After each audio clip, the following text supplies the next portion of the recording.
Well, hello and welcome to a bookish video from the North Carolina Arboretum. Moving pictures. Hello there, moving pictures.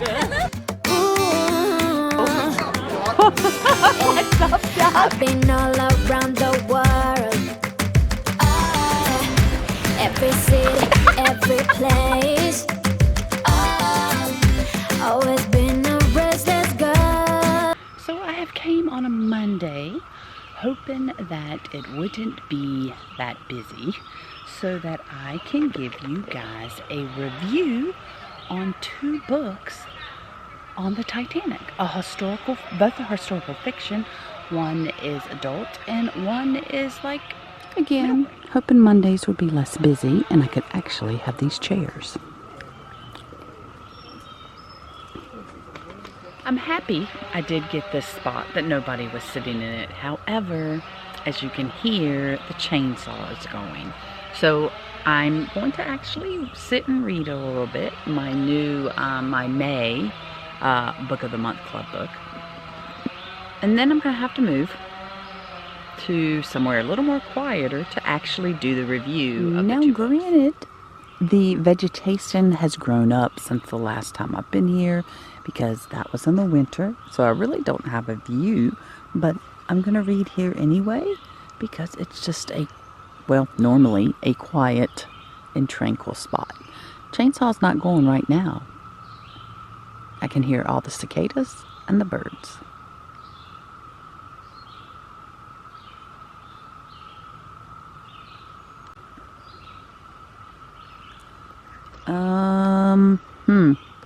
Well, now I'm going to feel like I have bugs crawling on me, so I'm probably going to have to move. Okay, I'm going to go up here. There are some rockers on the porch, and I know I'll still be able to hear the chainsaw, but it won't be quite as loud. Perfect. Great spot.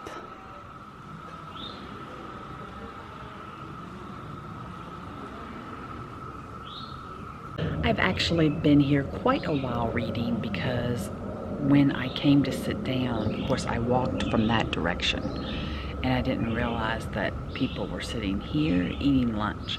So I had to wait for them to finish. So I was reading my book. So first up is Iceberg by Jennifer Nelson. I actually got this at Target. Hopefully you saw that vlog already.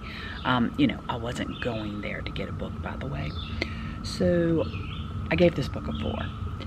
Very interesting. I learned quite a few things about the Titanic or the voyage or the people and or type thing. I know a lot about the Titanic and about the sinking, but there were tidbits I did not know. So this author did a lot of research.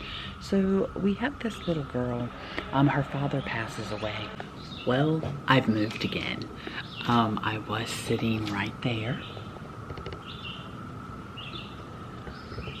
However, some people came and sat in the rockers, basically right around the corner. This little girl is from England.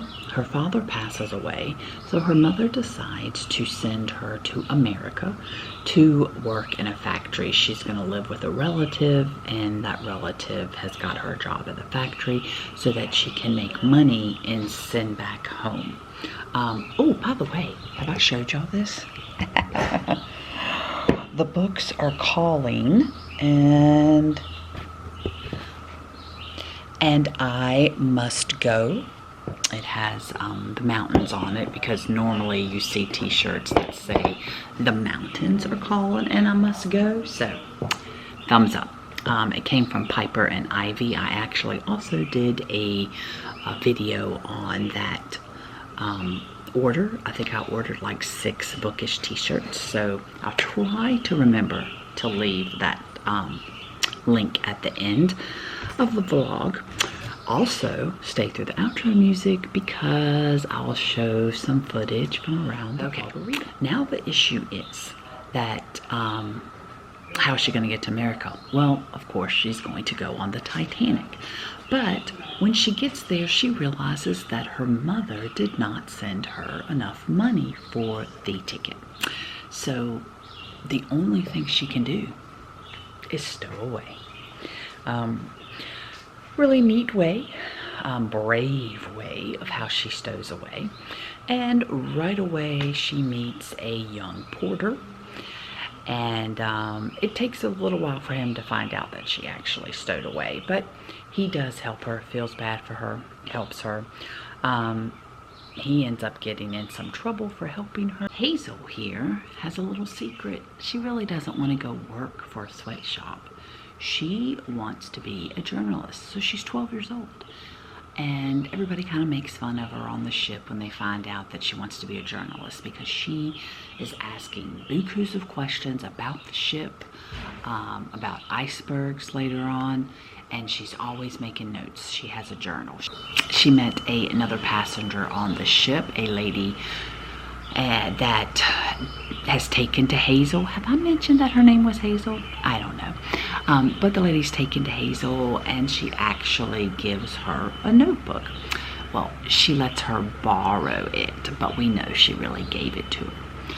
Because she is encouraging her to write everything down so that she can be a journalist. Although Hazel has now realized that she wants to write about the first sailing of the Titanic. So she's like this little investigator on the ship, and these things are happening. You know, the fire, a lot of times ships had fires with the coal, and she learns about that. She's scared about that. She's asking a lot of questions. Oh my. And we have some type of, let's hold for the noise.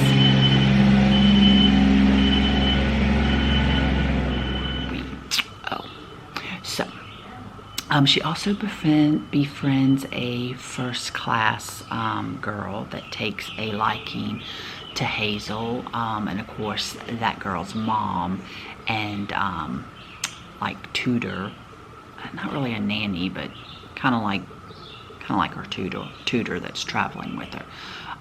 Neither one of them like Hazel, and it's only because of her status in society or her lack of money, basically. But, oh my gosh, there's something happening with other people on the ship. There's a mystery. There's things going on. And Hazel is right in the middle of it. And of course, they bring up Molly Brown, you know, all the, you know, Captain Smith, Ismay, Murdoch, you know, all those people that we know that are on the ship. And I'm going to leave it at that because I don't want to spoil anything else.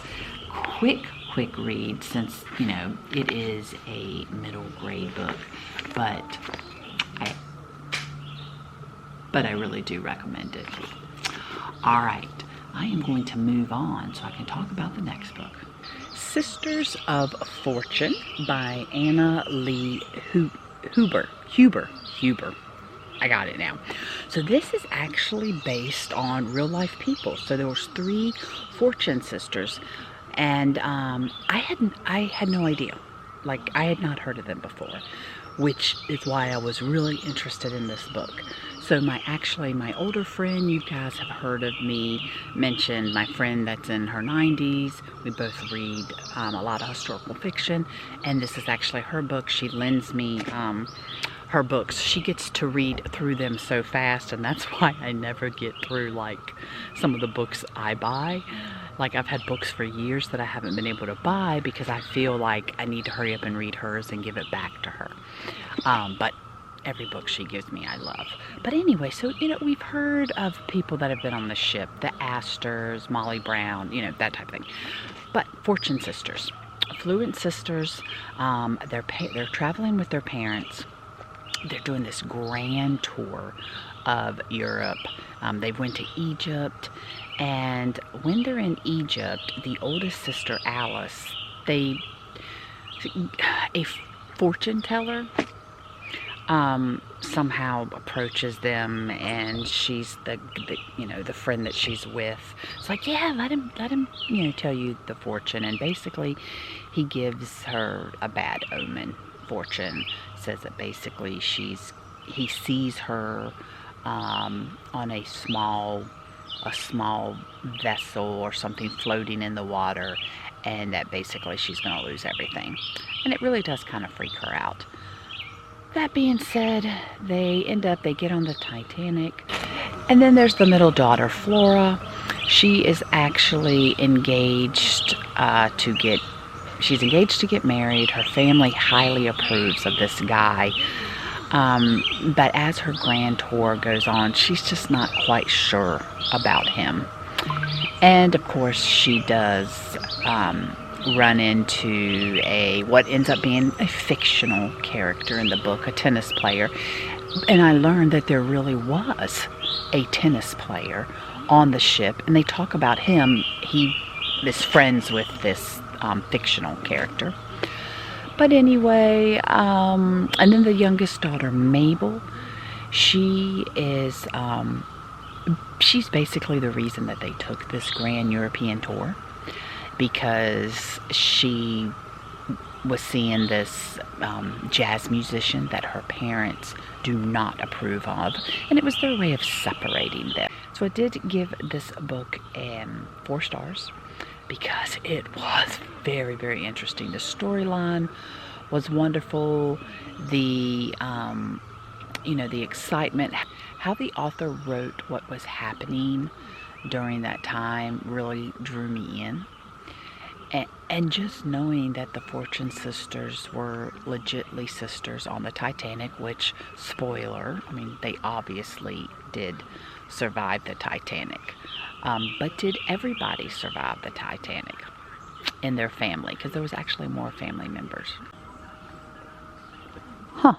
Never thought about that. But that woman is actually listening to a podcast as she walks by. So let's take a moment to look where I am. And there's another woman on a bench there, and you've probably heard her in the background talking. I do hear the chainsaw again, but it's way far away now. It moved to a different spot. I was sitting right there, and it is time to move on.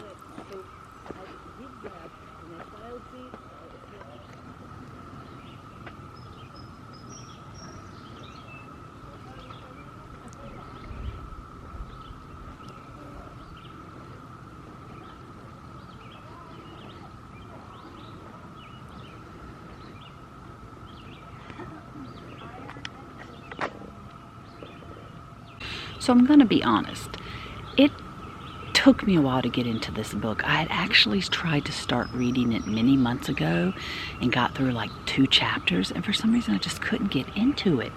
And it did it to me this time.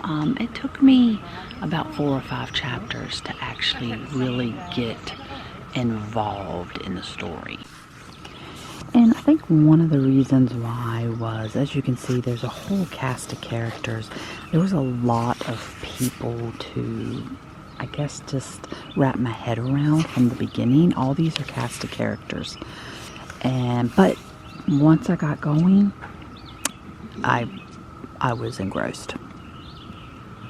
There used to be water that flowed down this wall. I'm not quite sure when they stopped doing that. Going into the Bonsai exhibit.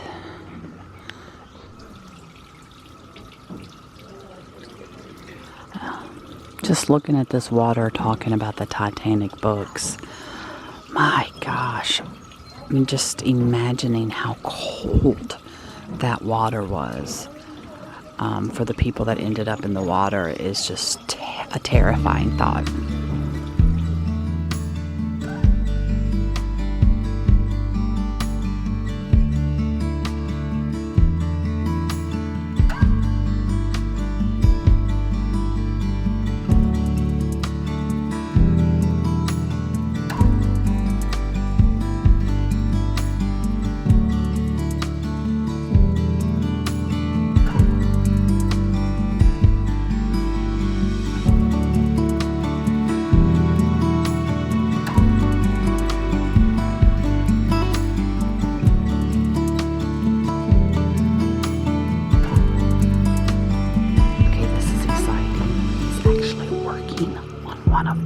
Cool, man.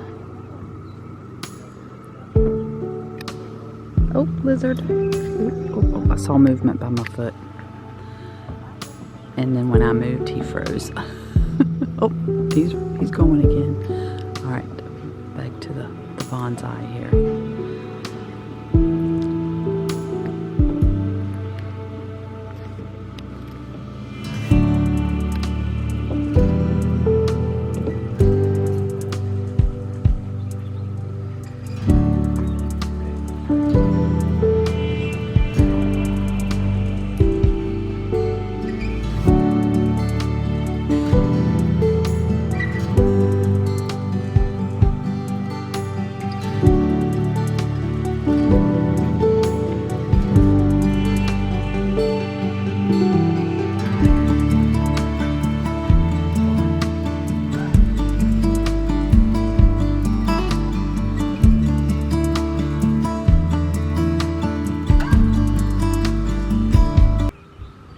An interesting thing that was in the book made me think, oh, I wonder if that was real. And it really could be.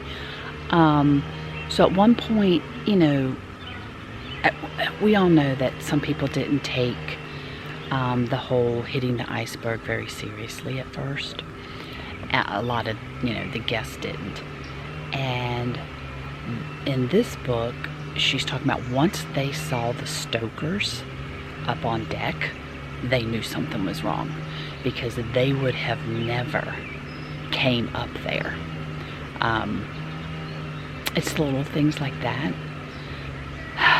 that make you realize just the terror.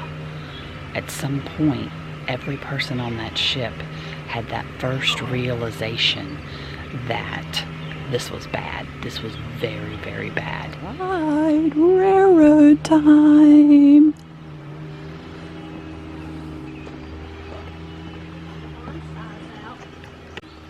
So this is normally something I would show on my family channel, Life's a Whirlwind. Hopefully you're subscribed to that channel and watch, because it has all of our travel stuff, our family stuff. But I thought I'm here and I wanted to give you guys a quick little glimpse. I am actually going to do a very thorough look through vlog on this at a later date when Mr. Mouse Diva is with me, because he wants to come see this. All right, we're gonna zoom in right here, because that is just really, I don't know, kind of a whimsical thing there in the train village. So make sure you subscribe to Life's a Whirlwind, because when we come back, we'll come on the weekend when the train is actually running. Oh my gosh, the dilemma. So I'm showing you guys the train stuff, and I turn around and I'm like, there's a bench right here. There's even like a little ledge here that I can put my stuff on. And it's really quiet down here, because the only thing down here is the train exhibit, and it's not running, so there's nobody else around. And I thought, oh my gosh, I could actually read more. And I think I want to do that. Oh, but the dilemma is that I was going to work my way out of here, because I need to go to Barnes & Noble. There's something I want to video there. There's another video I want to make today. Today is my YouTube day. I get about one of these every other week. Yeah, about that. I'll be able to get at least half a day where it is just YouTube, whether I'm filming or I'm like on a editing like spree. The drama. I mean, Barnes & Noble is open late, and I don't have to eat lunch. Yeah, I may be staying here reading a little bit longer. Well, crud. Got to read for about 10-12 minutes, And then all of a sudden I felt raindrops. And it wasn't supposed to rain today, but I don't have an umbrella with me, and I have 3 books with me and a camera, and I don't want them to get wet.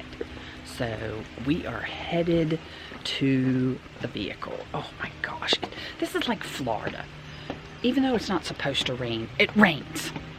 Oh, well, I was gonna go down that way and show y'all more, but with the rain, like I said, going back to the vehicle, which means that you should subscribe and hit the bell notification button, because I'm definitely gonna do this again.